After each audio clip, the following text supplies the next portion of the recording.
Okay, Hare Krishna, everybody. This is Krishna Dasa. Welcome, everybody, to today's session of the Bhakti Sutra, the final session. Before we begin, let me say the prayers to Guru and God. Om Ajnanatimirandasya Jnananjana Shalakaya Chakshuru Militamena Tasmai Shri Guruve Namaha. Om Namo Bhagavate Vasudevaya.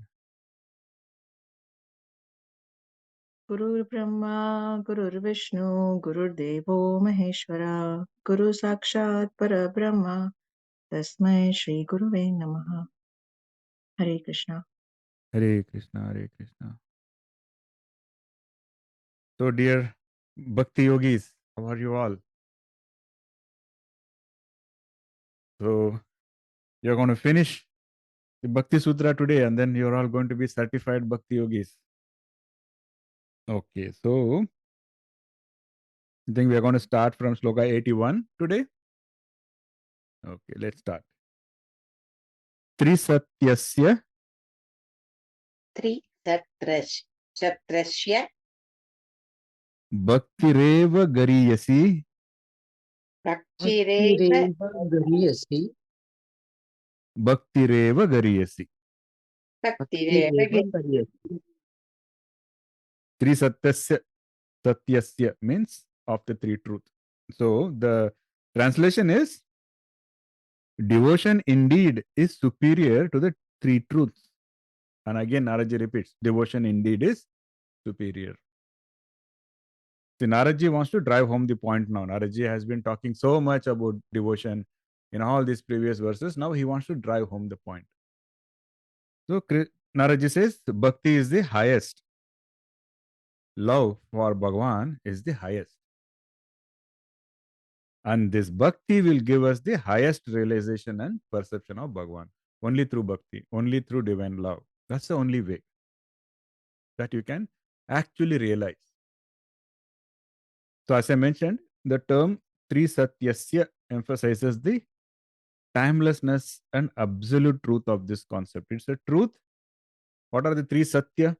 There are many interpretations of this, but one of the interpretations that is relevant here is the three truths are past, present, and future. So Bhakti transcends all of this. Okay, because Bhakti, one of the ways of looking at it is Bhakti was the only way a million years ago. Bhakti is the only way today. Bhakti will be the only way a million years from now. It's absolute. It transcends everything else. And Narad Ji is reminding us that the Supreme Lord is the ultimate and unchanging truth across all periods of time. Narad Ji wants to drive home the points. He's going to make it very impactful, and he's saying Bhakti is the best. Bhakti is the most beneficial. Bhakti is the only way. So in the Ramcharitmanas, we come across a very illuminating discussion in the Uttarakhand.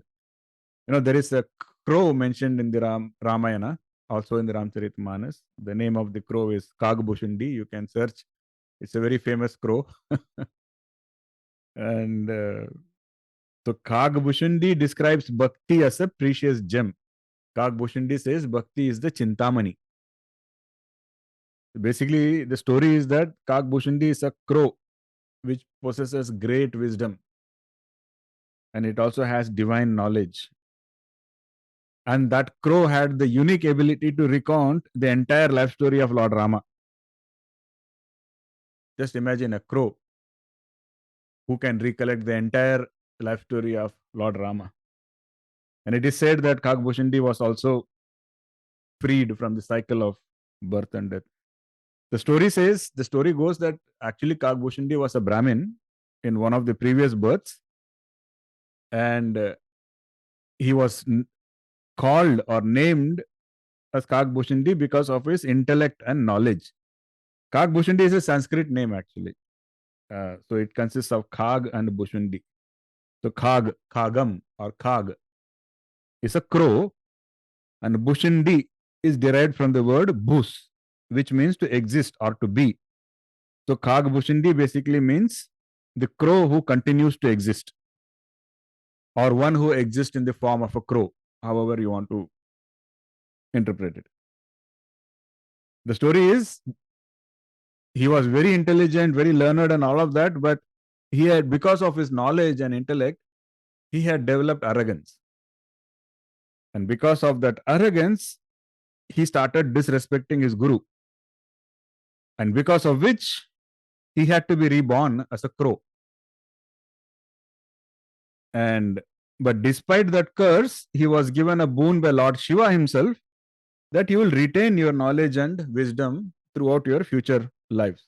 That is how the story goes.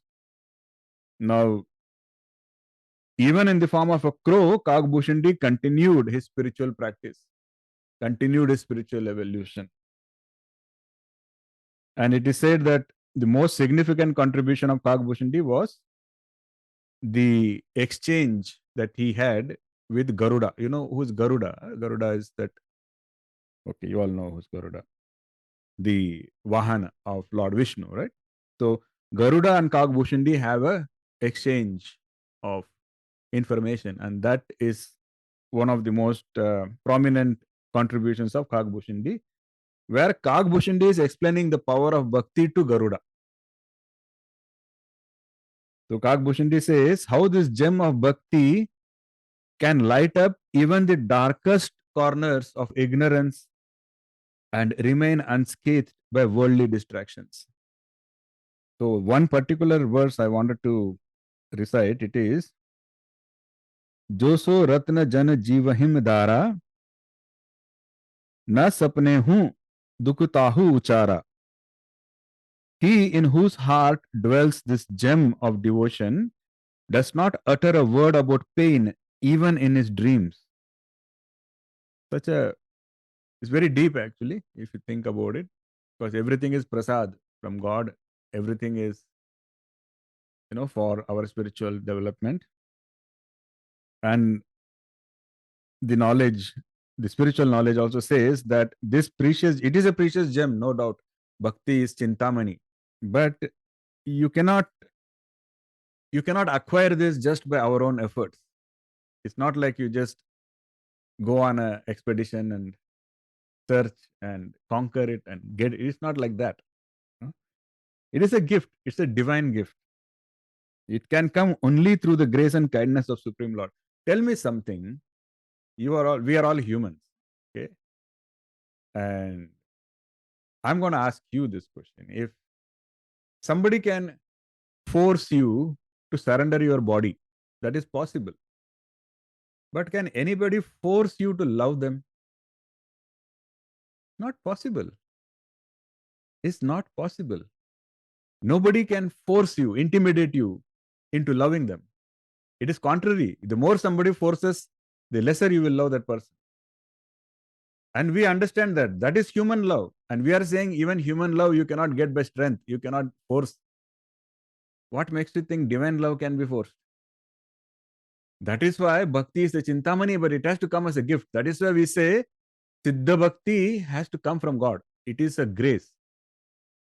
That is why we say don't use your intellect, because you cannot use your strength to get that. You cannot use your own skills to get that. It is not about you getting something. It is about somebody giving you that. Just like I cannot get Chitra's love or Lakshmi's love, Lakshmi Ji's love. I cannot get. It is not something I can get.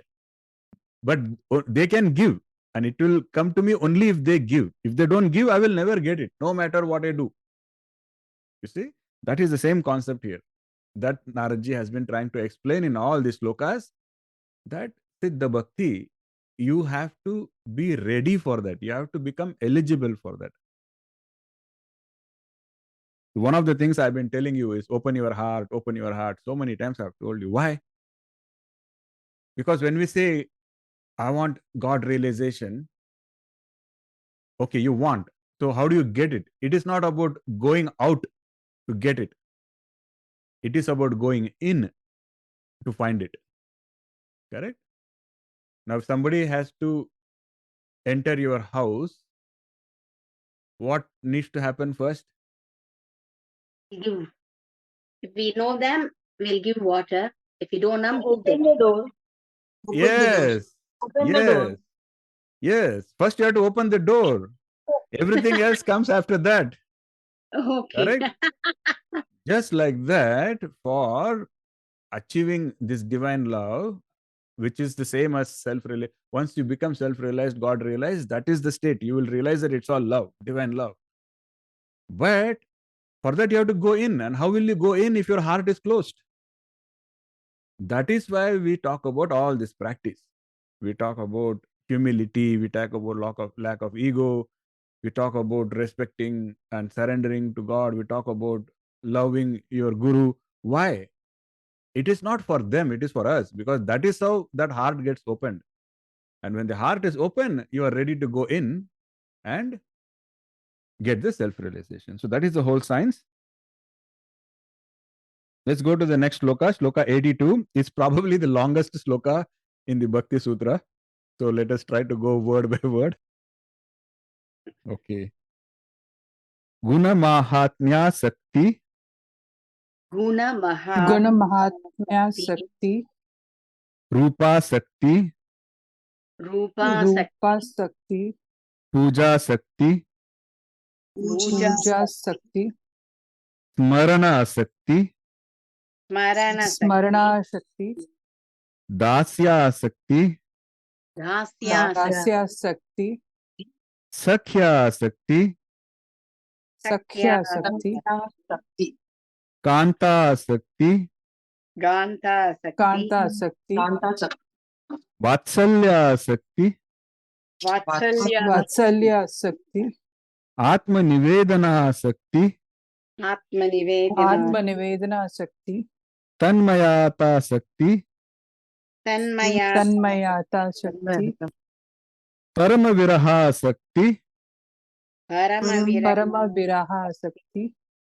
Rupa Ekada Api Rupa Ipata Rupa Ekada Api, Ekadasada Bhavati. Ega Dasa Ekadasada Bhavati. So that was a long sloka. I know it was a long sloka. The translation basically, yeah. Navanida Bhakti. Here Ega Dasa 11 Bhaktis. Mm-hmm. Usually we have 9 kinds of Bhakti, no? We Yes, saw yes. about that. Yes. You're right. So the translation basically is devotion to God, although unified in nature, it takes on 11 unique forms. And so whatever we recited in this sloka, it contains those 11 forms. What are they? The first was Guna Mahatma Asakti, which means attachment to the virtue and greatness of God. So I'll try to give an example for each of these. You can find more examples as a homework maybe, and you can let me know later if you found something more. Examples, I mean. So the example of attachment to the virtues and greatness of God, one of the examples is King Parikshit and of course Kagbhushundi, the crow, who both attained enlightenment. How? By acknowledging the divine glories of the Lord. They were mostly engrossed in the divine glories of the Lord. Then they acknowledged it. Rupa Asakti, which is attachment to the God's divine form or beauty. So the example is sage Sukadev, and he attained bliss and divine grace of Bhagavan by constantly contemplating on the divine form of the Lord. Puja Asakti, devotion through worship. A great example is King Prithu, who is to constantly worship the Lord. Marana Asakti is constant remembrance of God. What better example than Prahlad Maharaj? All the time remembering God. Dasya Asakti is devotion in the form of servitude. Some of the popular examples are Lakshman and Bharat. They were Lord Rama's younger brothers, and they always were in the mode of servitude to Rama. They were always like, we want to serve Rama. Like King Bharata, for example, used to keep Lord Rama's chapel in his head and go towards the throne. That was this servitude. Even Lord Hanuman is a great example. He used to always have the mode of bhava of servitude to Lord Rama. Then Sakhya Asakti, devotion in the form of friendship. Perfect example, Arjuna. Arjuna used to call Krishna as Sakha. In fact, Krishna is also called Arjuna as the best friend. The only thing is, when the actual divine knowledge had to be imparted, Arjuna had to get in the mode of a student and Krishna had to become a guru. But otherwise, they acknowledge their friendship. Vatsalya asakti, devotion in the form of parental affection. A great example is King Dashrath and Kaushalya. It is said that they are reincarnation of Manu and Satrupa. So Manu is the first human, Satrupa is the wife of Manu. And they, even though they were aware of Lord Rama's divine nature, they used to always be devoted to Rama, but consider him as a child. So that is Vatsalya Asakti. And then Kanta Asakti, devotion in the form of beloved. That is what the Gopis said, Gopis of Vrindavan, where they used to consider Krishna as their beloved. Atma Nivedana Asakti is self-surrender, surrender to God. One of the very prominent examples is Draupadi. She demonstrated how the Lord's grace descends when you surrender. So at one point, Vastraharan was happening, she just let go and just she surrendered and she said, Krishna, now you take care. I surrender. So that is Atma Nivedana Asakti. Tanmaya Asakti is complete absorption in God, like losing oneself in the process and seeing God in everything. You probably already know of some of these examples. Mirabai was such a wonderful example of this kind of, where once she is totally absorbed, she loses, she's not even aware of anything going around her. And then we have Parama Viraha Asakti, which is supreme longing for the Lord.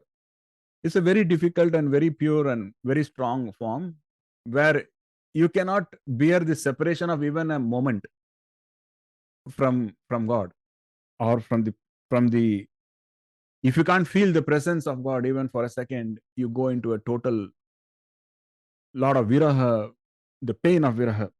And again, the gopis are the perfect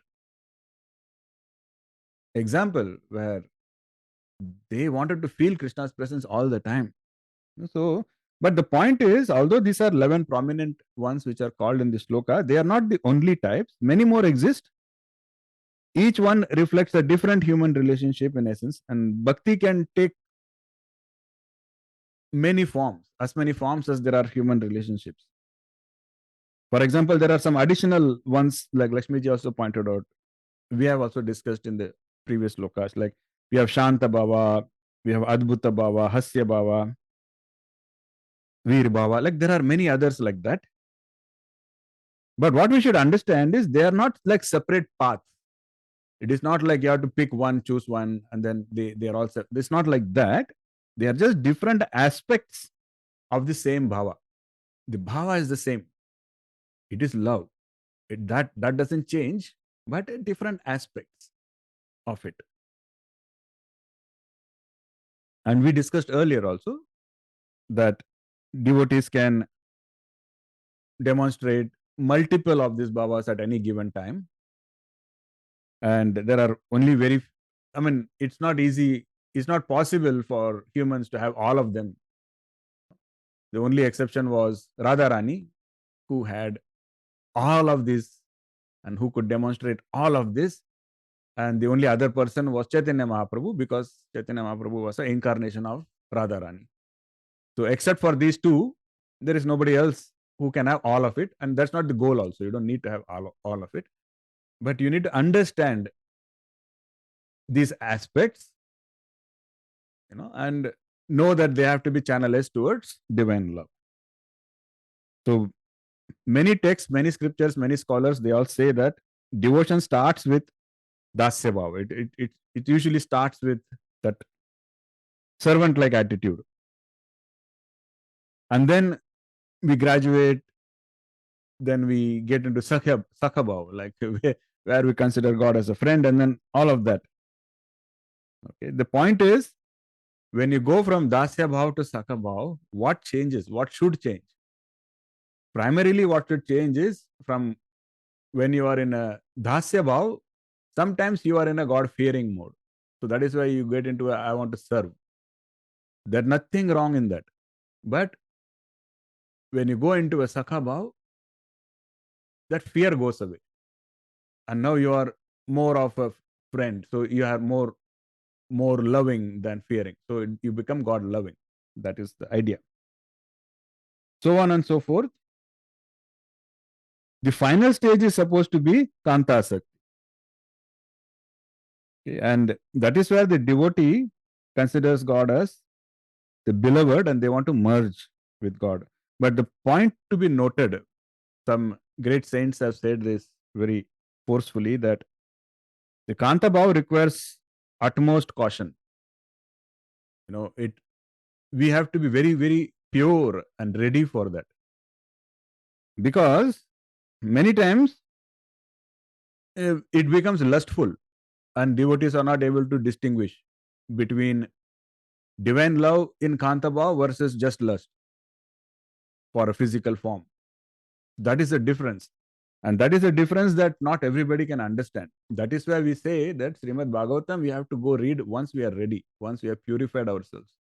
Because they talk about the love that gopis had for Krishna. That was Kanta Bhav. But it was, if you don't understand it, you will think it is just lust. But that is not the point. Okay, it was beyond that. But to understand that, first we have to, because it's not an intellectual understanding. It is an experiential understanding. Only if you can love somebody like that, then you will be able to understand that. So you have to first practice that kind of love. You have to express your love that way. You have to practice that kind of love. And once you become capable of love without attachment, because lust is basically love with attachment, because we are attaching a bodily need, we are attaching a bodily pleasure to that love, and we are calling that together as love. That's not love, right? The love has to be without attachment. And if you are able to practice that, then once you are able to experience what that is, how that looks like, then you'll be able to actually understand what Kanta Bhava is. Then you are eligible. Till that, we should avoid getting into that, because there are some people who create a lot of drama and they say they are in Kanta Bhava. You all know many of those people. But that's beyond the point. The point is it's beyond physical. So Kanta Bhav is very, very delicate. You have to be very cautious. This is what a lot of sages have called out. Not like, oh, if gopis do this, I will also do this. If gopis say, okay, Krishna is my beloved, I will also go and say Krishna is my beloved. I'll go hug the idol and I will say I love Krishna. All I'm saying is be careful. I'm not saying this. This is what Narad Ji is saying. All the saints are saying. I'm just a messenger. The point is, any physical or lustful tendencies has to be totally cleared away. Then we are ready for Kanta Bhav, which is the final.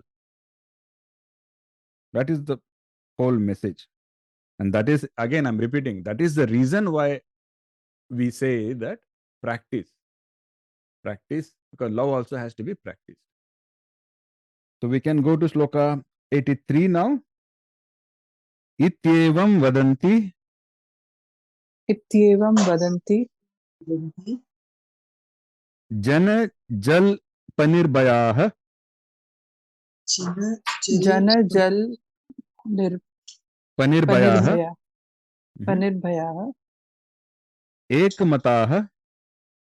एकमताः Kumar Vyas Shuk Kumar Vyas Shuk Shandilya Garg Vishnu Shandilya Garg Vishnu Kaundinya Kaundinya शेषोद्वारुणी शेषोद्वारुणी Bali हनुमद Bali हनुमद विभीषणादयो विभीषणादयो भक्त्याचार्याः. भक्त्याचार्याः. So I think this was the second longest shloka. So Narad Ji has reserved all the long ones to the end. Okay. So the translation is, thus the teachers of Bhakti unanimously declare, without being in the least afraid of public criticism. So what Narad Ji is saying is, whatever I just told you, that has been declared by all of these great teachers and saints who have no fear of society, no fear of criticism. And who are those teachers he's called out here? Kumara, Vyasa, Sukha, Shandilya. So Shandilya also wrote a Bhakti Sutra. It is a Shandilya Bhakti Sutra. You have Garga, Vishnu, Kaundinya, Sesha, Uddhava, Aruni, Bali, Hanuman, Vibhishana, and others. This could be an excellent homework for you again. If you want to learn more about Bhakti Yoga, just this sloka you can take. Like, you can just take Shloka 82 and Shloka 83. 82, go research on all those 11 types. You will get a very good understanding. You will get a lot of references. And 83, go research on all of these saints.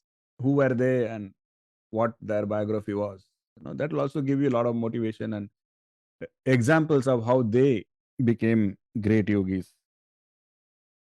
So Narad Ji said earlier in one of the slokas that such elevated souls, they sanctify the earth and they give authority to the scriptures. So that is what he's pointing out here, that all these great sages, they have all not only sanctified the earth, but they have also given authority to the scriptures, including the Bhakti Sutra that Narad Ji has preached in the previous 80 plus slokas. That is Narad Ji's point here. Now we can go to the last sloka of Bhakti Sutra, sloka 84.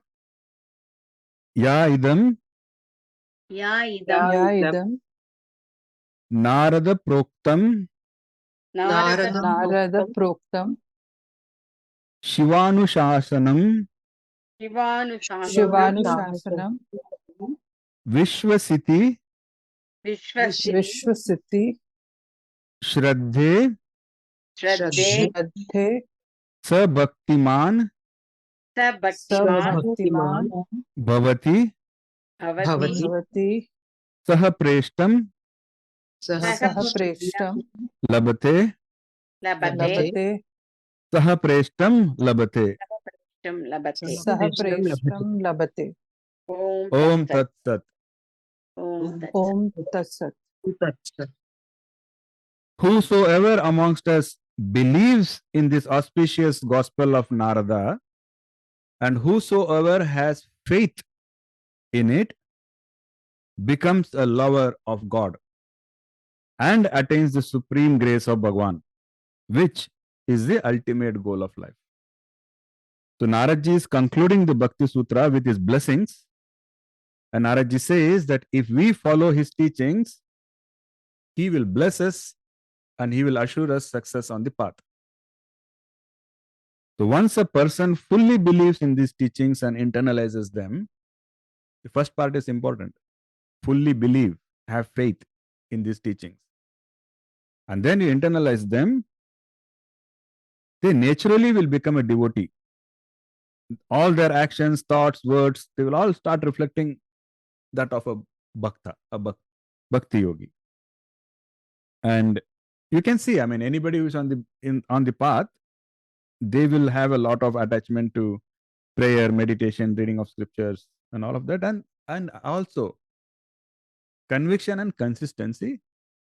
We proudly say that Krishna is always there for me, but are we always there for Krishna? Or are we telling Krishna that no, it is my holiday? Krishna has to be 24/7 with me, but if it is my party time, if it is my holiday, then I can't spare time for Krishna at that time. I'll spare time when I have nothing else to do. That is okay. I mean, Krishna is not taking offense, but if we want to really reach, then we have to change that. Okay, and because that is what Narad Muni has said. I mean, we are reading the Bhakti Sutra, but are we practicing it? Narad Muni said, don't waste a single second. Don't wait for any opportunity. Don't wait for some time I will go. No, he says, now is the time. And Narad Ji says, be consistent, have conviction, have one-pointed focus, prioritize Krishna, prioritize God. Narad Ji said that. So we have to practice it. We will practice it only if we have faith in it. If we are only listening it intellectually and saying, okay, it is like, a shopping list. Oh, these 3 items I will get. Those other 2 items, I think I will probably think about some other time. It doesn't work like that. So we have to have faith and internalize it. But Narad Ji is also saying that if you have faith, if you internalize it, you have my blessings. Narad Ji is the biggest bhakti yogi, and his blessings are very powerful. So he has that blessing. So automatically it is there for everybody who has faith in his teaching. And we can all reach success. And then Narad Ji concludes by saying, Om Tat Sat. That is the truth. He's reaffirming what Narad Ji is saying. He's saying it's not just theory, it's not opinion. This Narad Ji says these are not theories, these are not my opinions. He's saying, dear Bhakti Yogis, this is the truth. It is Sat. So if you follow these teachings, you have to succeed because there is no scope for failure. You have to succeed because it is the truth. So with that, we conclude the Bhakti Sutra. Many thanks and gratitude to Sage Narada. Many thanks and gratitude to all the wise sages and saints. Many thanks and gratitude to all the gurus. Many thanks and gratitude to Sri Krishna. Hare Krishna. Radhe Mate Ki Jai. Thank you, everybody. I'm truly, truly grateful to all of you, Satsangis, for being with me throughout this journey. Forgive me for anything I said which probably was not right or pleasant, but we all have the same intent of progressing, evolving, and reaching Krishna. So you all already have Narad Ji's blessings because you have been through consistently, and you have my blessings also. Together, let's continue and stop not until we reach the goal. Hare Krishna.